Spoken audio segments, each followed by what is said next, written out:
waxay igu dhaliyay barnaamijkan inaan ka qayb qaato kadib markii aan arkay xaaladda dhalinyarta Soomaaliland ay ku sugan tahay oo noqotay mid aan loo adkeysan karin. waxa barnaamijkan igu dhaliyay inaan ka qayb qaato waxaan arkay inuu tahriibku yahay aafo qaran oo ku habsatay dhalinyarta Soomaaliland. waxay ku barnaamijkan ka qayb qaato kadib markii aan arkay shaqo la'aanta ka taagan dalka inay tahay mid aan loo adkeysan karin. waxyaabaha igu dhaliyay barnaamijkan ka qayb qaato waxa kamid ah markii aan arkay xulitaanka qaadka oo kor u sii kacaya iyo adeegsiga daroogooyinka oo ku sii badanay dhalinyarta dalka. barnaamijka runtii waxa igu dhaliyay inaan ka qayb qaato kadib markii aan arkay bulshada Soomaaliland oo u baahan meelo badan in laga sameeyo horumarin.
jaadku horta waxa weeyaan bal ilaahay nagu darsaday waxa weeyaan wax goor kasta kordha dadka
Somaliland waa dal ay maanta ku nool yihiin dad tiradooda lagu qiyaasay ku dhawaad 4 milyan oo qof.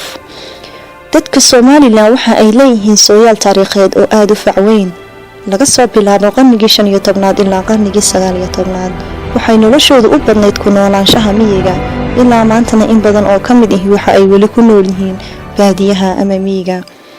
noloshoodii hore waxa sal u ahaa dhaqashada xoolaha. waxay lahaayeen hidde iyo dhaqan soo jireen ah kaasoo intiisa badan salka ku hayay diinta Islaamka.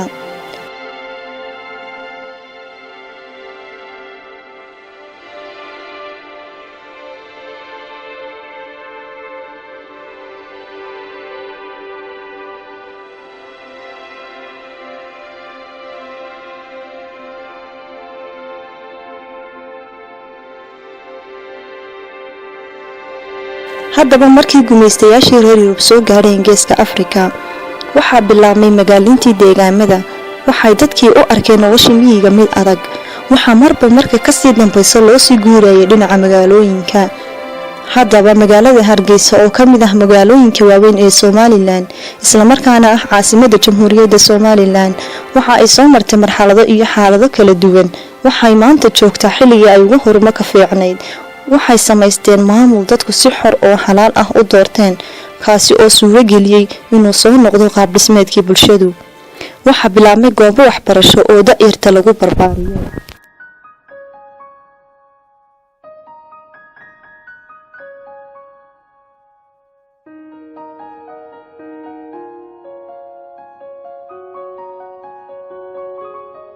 warshada Somaliland waxa ay soo martay marxalado badan maanta oo aan joogno waxay taagan tahay meel la oran karo horumar ku filan ayaa laga sameeyay waxa sanad walba la dhisaa iskuulo fara badan oo laga dhiso tuulooyinka iyo degmooyinka dalka ayinta waxbarashadu waxa barbar socda cabashooyin fara badan sida tayada waxbarashada oo hooseysa iyo iyada oo ku saleysnayn suuqa shaqada waxa yaala ama waxa looga baahan yahay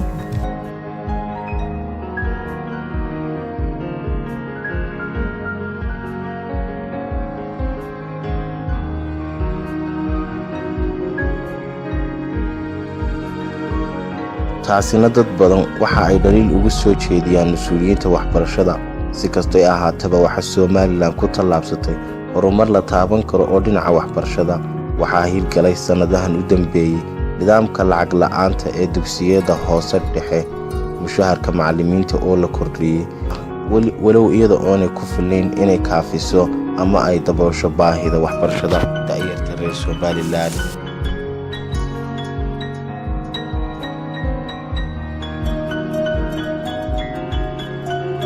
dhinaca kale haddaynu ka istaagno waxbarashada Somaliland waxa iyaguna kor u kac la taaban kara sameeyay iskuulada gaarka loo leeyahay kuwaas oo bixiya waxbarasho tayo leh iyo macallimiin aqoon leh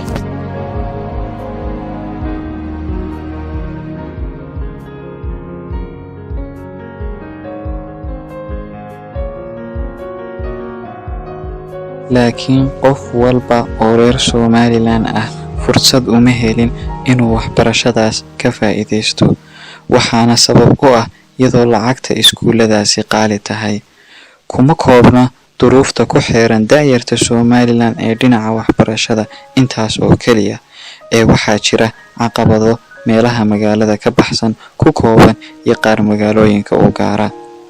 hablaha sanado badan waxaa soo wajahay hoos u dhac waxbarasho oo waqtiyadan dambe laga soo kabanayo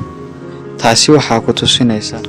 guud ahaan ardayda wax ka dhigata dugsiyada hoose dhexe iyo sare waxaa lagu qiyaasaa 210,000 oo arday halka ay habluhu ka dhigan yihiin 87,000 oo u dhiganta 41%.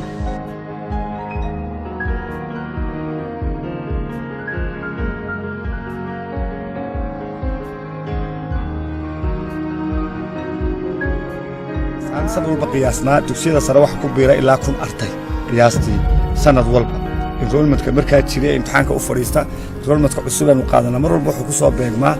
ilaa 1,500 oo arday ayay noqdaan marka waxa weeye waa dugsiga sare 1,000 arday baa ku kordha ka dhaxana waxa ku kordha 1,500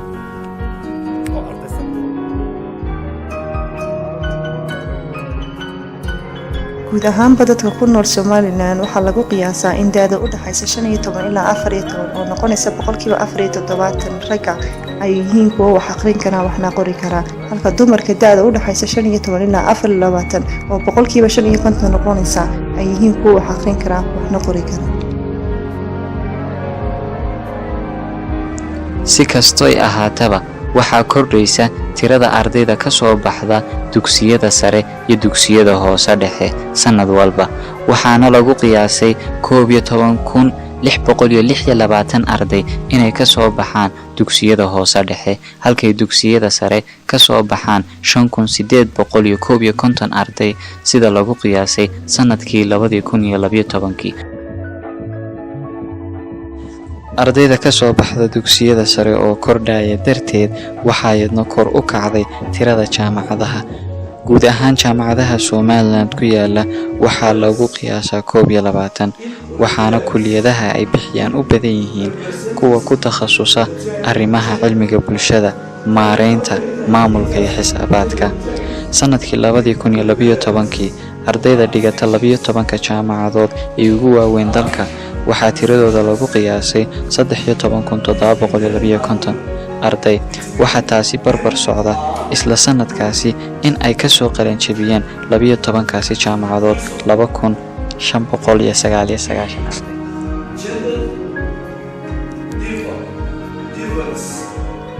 waxaa kale oo iyadna in laga hadlo u baahan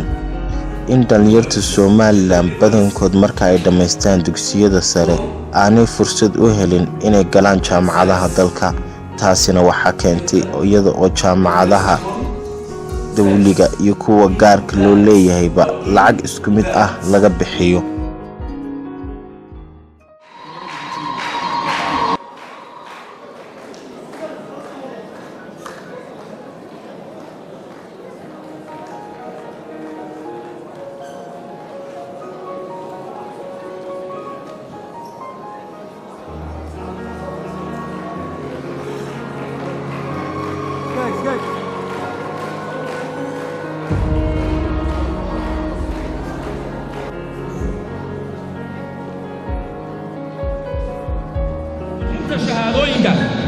وهالكي أيوة بطي الله تعالى هالكي معكم كذا وأرضي ومسري محمد محمود عبدي وحصلت هندونا دكتور كوليك جوبال صود ولا أذيك إلى أرضي جاء محمد محمود عبدي وأرضي ومسري سامعت سنة كان لبكم يا أخوي جوبال ولا أرضي بريد معها فور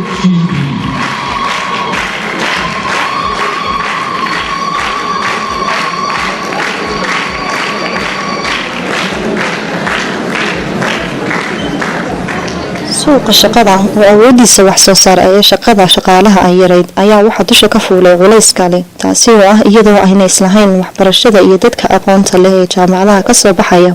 iyo waxa suuqa looga baahan yahay sidoo kale takhasusaadka ay wataan ardaydaasi badankoodu ay isku mid yihiin taasina waxa ay sababtay in arday badan shaqo la'aan ku dhacdo waxa kale oo yaraaday xirfadlayaashii oo suuqyada Soomaaliland si xoog ah looga tagayo haddaba waxa soo isbiirsaday ayaa waxa ay sababeen shaqo la'aan ومحمد محمود عبدي ومدحوينها قرنك جمهورية Soomaaliland أحمد محمد محمود سيلايو وقدوسيريو وبقول كيبا tiro ku dhow ilaa 70 tiro ku dhow ilaa muxuu 65 ay ku dhowdahay boqolkiiba tirada dhalinyarada soo kacaysa wadanka soo kacaysa aad u fara badan tahay markaad eegto populationka wadanka ay Soomaaliland guud ahaan markaad eegto dadka shaqayn karaya markaad eegto ee da'doodu tahay ay da'doodu tahay 14 jir laga bilaabo ilaa 64 inta u dhaxaysa ay da'doodu xoog tahay markaad eegto waxa weeyaan boqolkiiba 70 iyo 5 taas waxay cadeynaysaa in dadka shaqayn karaya ay aad u badan yihiin markaad sidoo kale eegto dhalinyarta markaad eegto waxa weeyaan dhalinyarta wadanka joogta aad u fara badan tahay taawil ayaa horta marka u horeysa culays badan ku keenaysa inay shaqo kale waayaan wadanka ku keenaysa talabaad markaad eegto dadka aan maanta shaqaynin ee dhalinyarta ah marka la qiyaaso waxa weeyaan boqolkiiba dadkaan mulay marka ama shaqaynin ee dhalinyarta waxa weeyaan boqolkiiba 60 ayaa shaqaynin taasna marka dib loo eegay waxa uu wacan wadanku waa wadan soo koraya wadan dawlad la aqoonsaday maaha weli sidaa daraadeed ma laha dhaqaale dibadeed oo soo gelaya oo toosa ma laha takale waxa weeyaan wax soo saarka wadanka gudihiisu aad buu u hooseeyaa dhaqaalaha Soomaaliland oo hooseeya iyo maalgashiga oo liita waxa ay ka mid noqdeen sababaha ugu weyn ee ka qayb qaata shaqo la'aanta baahsan ee ka jirta dalka gaar ahaan dhalinyarta dhexdeeda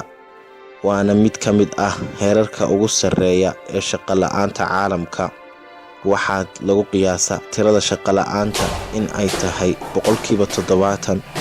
dhaqaalaha Soomaaliland waxa ay ahayd in badan in uu ku tiirsanaado wax soo saarka beeraha iyo warshadaha yaryar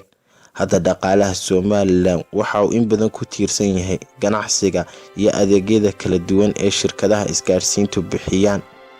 dhibaatada shaqo la'aantu sababtay waxa ka mid ah qaadka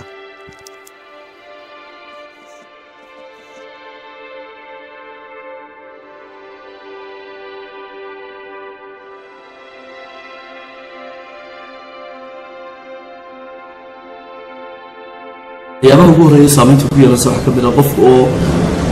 kalsoonidii ka lunto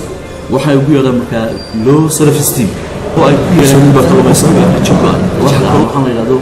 hopelessness saamaynta kale ku yeelan karta waxaa ka mid ah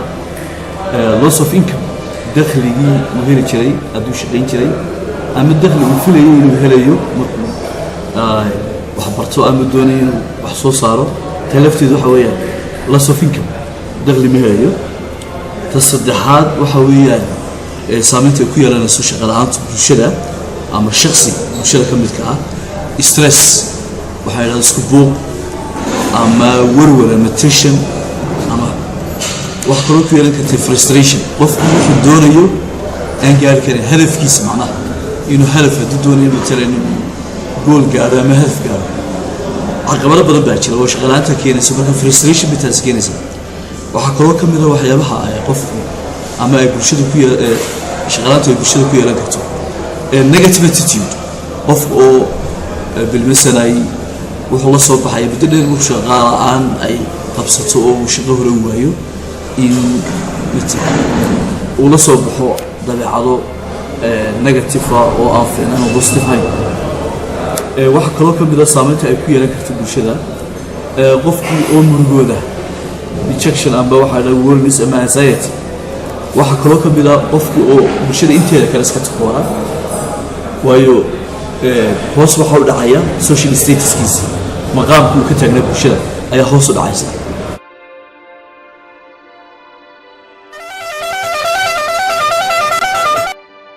dhaqaalaha Soomaaliland dadka kala kala 2012 rikoorkii aan sameeyay wuxuu noqday Soomaaliland qaadka soo galay beerdey wuxuu noqday 103 tan oo qaad iyo DD 103 kun oo kiilo weey ya 100 way tan kiilo waa 1 kiilo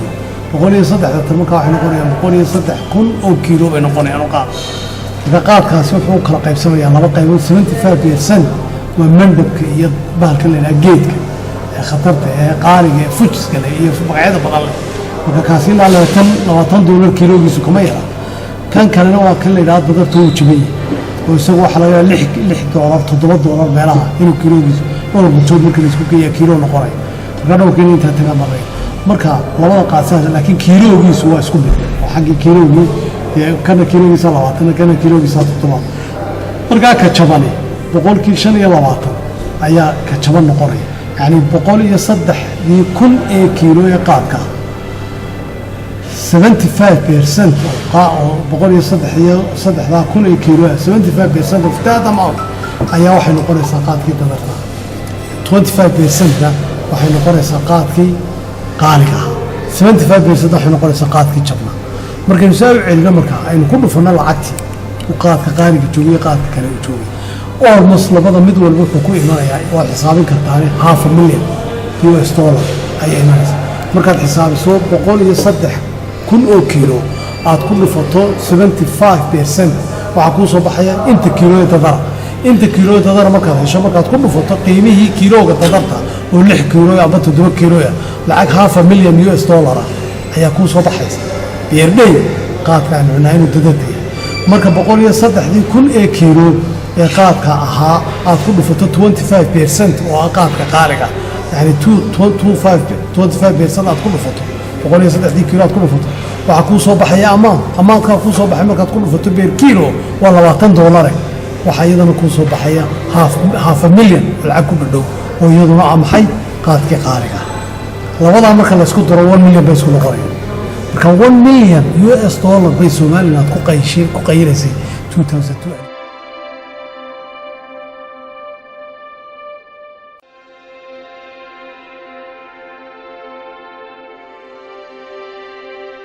2012 waxaan ku qiyaasay inay ahayd sanad walba way korodhaa marka totalka la eego $1 million marka maalintii ku qayrayso waxaad ku qayraysaa sanadkii wuxuu ka kooban yahay $365 maalmood marka $365 milyan oo $1 baad ku qayraysaa Soomaaliland maalintii ku qayraysaa sanadkii ku qayraysaa miisaaniyadeeduna intaa ma gaaraysa waa rubuci $1 million iyo waxbay $100 million waxbay marka dadka waxay nahay miisaaniyadooduna tahay $2 milyan $200 milyan hadday ugu badato $400 milyan ku qayra wad kala ka tahay inta ka tahay marka isagu wuxuu yiri $400 milyan oo halkii aan anu kala ahaa maalinta $365 milyan bay noqonaysaa garo oo inta kordha waa waliba xisaabta aan xisaabiyo kuma jirto qaadka kontrabaanka kuma jiro ama qaadka cashuurta lagala baxsada sidoo saameynaya waxaa ka mid ah in qofkii wilkaha ka daadinayo ciridkiisii uu qodayo waxaa ka mid ah in cuna xanuun fara badan laga qaado waxaa ka mid ah in sanbabada qofku uu xanuun ku rido waxaa ka mid ah sunta faraha badan iyo chemicalska faraha badan ee ku jira inay beerka ay wax yeelayso waxaa ka mid ah gastric inuu qofku ku qaado waxaa ka mid ah midhicirada qofka oo dhaawacyo fara badan soo gaarsiiyo waxaa ka mid ah qashin saarkii faraha badnaa inuu keliyaha ay ku sababo dhibaatooyin faraha badan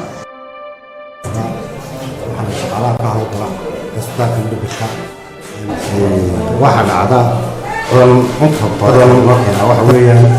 dad qaadka abiis qaada la dhahno oo qaadka isticmaala case markaa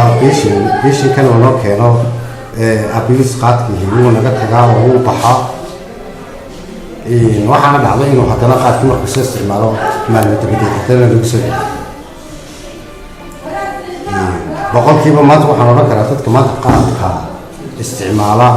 ayaa 95 ama ilaa 80 in ay noqon karaan dadka xanuunada dhimirka ku dhaca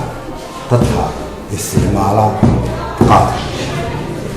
maanta oo kale waxaa loogu jiraa rag iyo dumarba ilaa 80 afartanka ragga loogu jira waxaa la heli karaa 5 baa la heli karaa inta aan qaadka isticmaala لا راح كبريا في كاقات يقول لها هاي ممكن نصر كليل هاي ويصير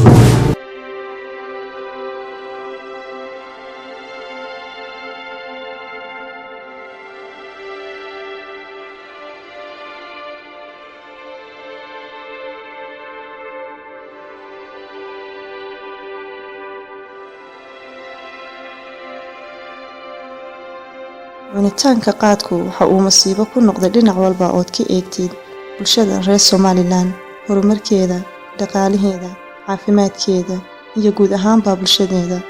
waxa uu sanad walba inagaga baxa lacag fara badan oo lagu qiyaasay 450 milyan oo dollar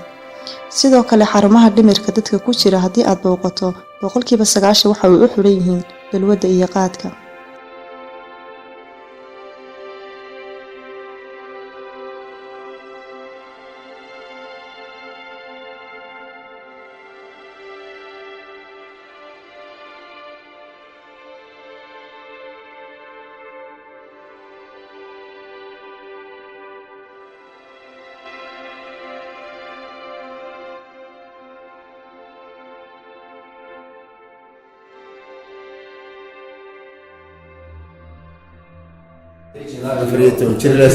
inta udhaxaysa ayay ugu badan ardayda jaamacadaha lafteeda boqolkiiba 15 berigaar oo ku jireen ardayda tariibisi laakiin maanta iyada waxaad moodaa aad iyo aad inay hoos ugu dhacday inkastoo ay dhammaantood baa ahaayeen marka hore ardaydii wax baran jirtay dalka wax baran jirtay dhalinyarada ahayd dadka yaacay ay kastay ahaayeen dalalkan ku sii yaacina waa dalal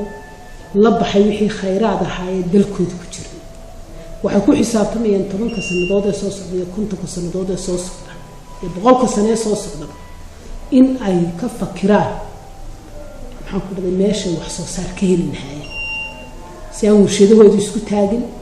si aan isbitaaladooda isku taagin si aan dadkooda mushaharka uga go'in ayay ka fakirayaan dadkan ku soo socda maanta Yurub iyo Mareykanna waa ka soo dhamaanaya khayraadka dabiiciga ah meesha dihiin la iskugu imanaya waa Afrika waa qaaradaadana aad ka sii carraysa dalkaaga hooyad ka sii carraysa ayaa la iskugu imanaya marka hadhowtan niyad soo tahriibi doonto adiga dalkaaga baa loo soo socdaa hadhow ma soo tahriibi karto waa mahlakad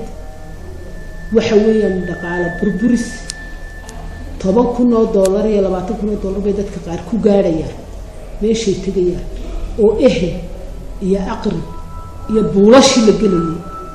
la xaraashay reerkii kaba iyo kafanba ku baxay arinta taariifku waxa filayaa waxa weeyaan waa arin wadamada soo kobcaya oo dhan maanta ay ka midaysan yihiin oo ay ku jirto Somaliland dhalinyar badan baa ka taariibta dalka maxaan ku raadayay sanadkiiba kuma hayo tiro hadda ama maxaan ku raadayay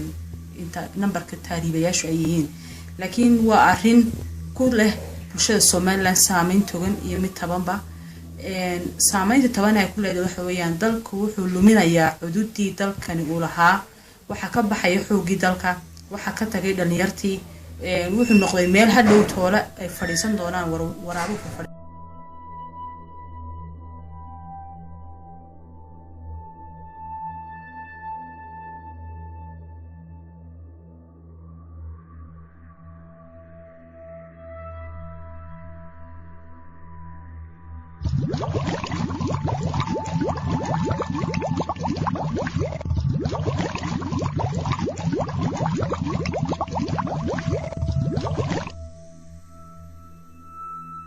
intii ka dambeysay sanadii 2000 waxaa bilaabmay tahriib dhalin badan ama qaybo badan oo ka mid ah shacabka reer Somaliland ay ku tagayeen wadamada reer galbeedka khaasatan Yurub iyo wadamada gacanka Khaliijka waxaana in badan dadku aaminsan yihiin in ay sababtay Yurub jacayl mustaqbal raadis iyo waliba horumar doon si kasta oo ay u kala duwan tahayba waxyaabaha laga aaminsan yahay in ay sabab u tahay haddana tala isku raacay uguna awooda badan waa dhaqaale xumo ka jirta wadamada laga tahriibayo ee Afrikada ka hooseysa Saxaraha gaar ahaan Somaliland wadamadan dhaqaalahoodu hooseeyo ee laga tahriibayo waxa ay caan ku yihiin tirada dhalinyartooda oo sareysa sida Somaliland oo ay tahay in ka badan 70%. sida oo kale waxa ay caan ku yihiin heerka shaqo la'aanta oo sareeya sida Somaliland oo kale oo ku dhawaad 70% heerka shaqo la'aanta lagu qiyaaso si kastay ahaataba asbaabta daba taagan tahriibku waa ay fara badan tahay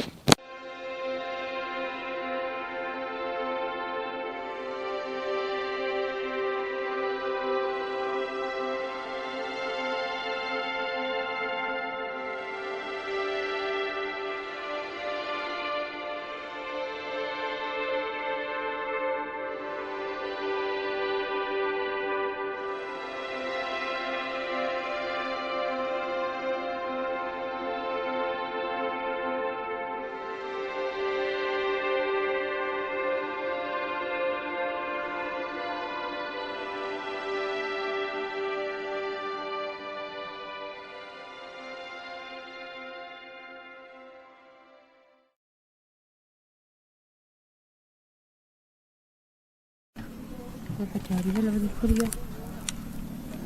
سبعة في بشر سدحات أي تهريب كدب مركا بحسي مريض توبيا كدب بحسي مريض السودان ليبيا تري كدب وكبد بي وحكي تونسيا كدب والله دبعتين فربنا يا خصو قيمتي إنها الحمد لله كل هالدين خبها لكن سيحل كأن dadka wadanka waxa ka codsanayeen dhalinyarada soo kacaysa in ay shaqo sameeyo taybta shaqalaanta ka tagan wadanka dhexdiisa hadii dhalinyartii loo sameeyo macluumaad shaqooyin mabaya badaha wala waxyaabo badan buu ka fahmi kafaha Suudaan wuxuu xidhnaa laba bilood ayuu xidhnaa Suudaan kadib uu ka baxay xogaa lacag baa loo diray lacagtii si wallahi si قاد waxaan ku reekay ayaa loogu soo saaray kadibna way ka bixeen hadii la wallahi dhibaato badan baa ka soo gaaray Suudaan saddexda waqti baan heli jirnay wiili cuntada waxaan saxay jirnay wiili gidaarada waxaana wax noogu aan shaqalaantan dalkayga aan wax shaqo jirin intaas oo dhiba u maray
waxaa rajo badan laga qabaa in Somaliland ay haysato fursado qaali ah dhinac walba oo aad ka istaagtid. waxaa la filayaa mustaqbalka iyo jiilalka soo socda in wax badan ay ka faa'iidi doonaan kheyraadka dihin ee dalkeena.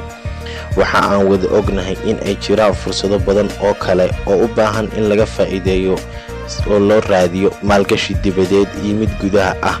waxaa fursadahaasi ka mid ah iyada oo kor loo qaado oo la maalgashado xirfadaha dhalinyarta, sidoo kale in la dhiirigeliyo wax soo saarka si loo gaadho ama loo xaqiijiyo higsiga Somaliland ee 2030 loona buuxiyo qaybihiisa kala duwan.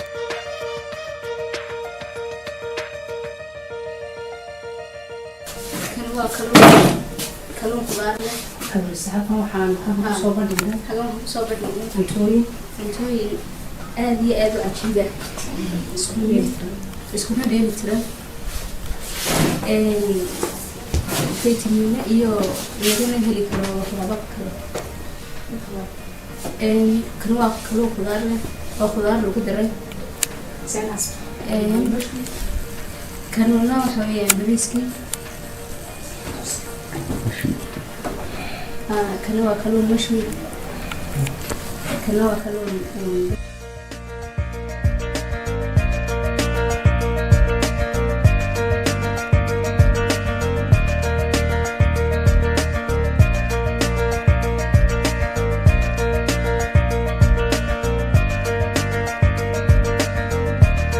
jeer waxaan oran karaa waa xirfadaha qarsoon ee dadku inta badan dareensanay laakiin faa'iidooyin badan ay ku jiraan qofku hadduu barto qof xataa weligii aan waxba soo baran hadduu xataa barto uu shaqo degdeg ku heli karo. baahida keentay aasaaska shirkaduna wuxuu ahaa markii aan sameynay daraasad ku saabsan baahida suuqa ee fiilkan daabacadda oo runtii waqtigaa ahaa mid aan gebi ahaanba ka jirin Somaliland, khaasatan kan digital printing-ka oo baahiyaha daabacadeed loo dirsan jiray Dubai, Nairobi iyo meelo ka fogfog. daraasadda maxsuulkii ama natiijadii nooga soo baxday ayaa keentay in aanu aasaasno. runtii tahriibku waxa weeyaan waa mushkilad weyn weeyaan. muruqii iyo xoogii iyo fikirkii da'da yaraa ayaa dalka ka qulqulaya. waa khasaare weyn weeyaan runtii oo u baahan in wax laga qabto loona fikiro. bayhof bay galaan dhexday kusii dhintaan, qaar lalaaya, qaar dugaag baa cuna, qaar badday ku haligmaan. waxa weeyaan waa laga yaabaa in 6% ay baxdo oo ay galaan dalalkaa galaan iyagoo haddana daranya rafaad kala sii mara. runtii waxa weeyaan waa inkaar dhacday weeyaan. waxa weeyaan in wadaniyadda ilmuhu markuu yaryahay diinta iyo wadaniyadda la baro weeyaan oo dalkan inuu leeyahay uu u fikiro uu wax kala soo baxo in qaabkaa loo soo barbaariyo ayaynu u baahno dib loogu noqdo. waxaa inaga khaldan in dib loo saxo oo markuu inanka yari lower primary ku jiro heesa wadani ah iyo quraanka diinta wax jeclaysiinaysa xubbiga waxa keena in aad culayska loo saaro.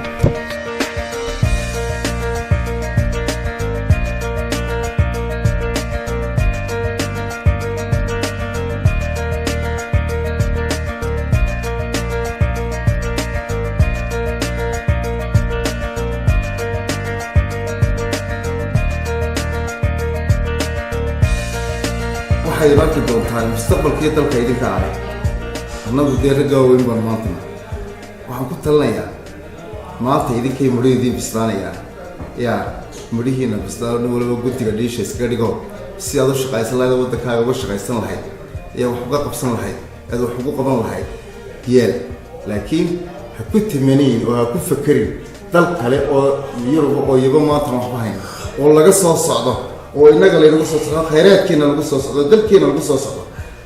haw tariibi iska ilaalitaa naftaadana ha u qiimeyn. halkaasaad ku dhirgi doontaa berri ka maalin baad arki doontaa shidaalkaa lagu soo saari, macdantaa lagu soo saari, wax walba lagu soo saari, dalka khayraadka badeynayna la soo bixi. taasaad maanta la gaari doonaa yama yartooda. I can tell you that practically anything can be done in this country with its population. visited educated people. This country. What is your name? What do you want to be in future? Huh? A footballer. For which team? What is your name? Yasin. I want to be teacher. You want to be? Driver. What driver?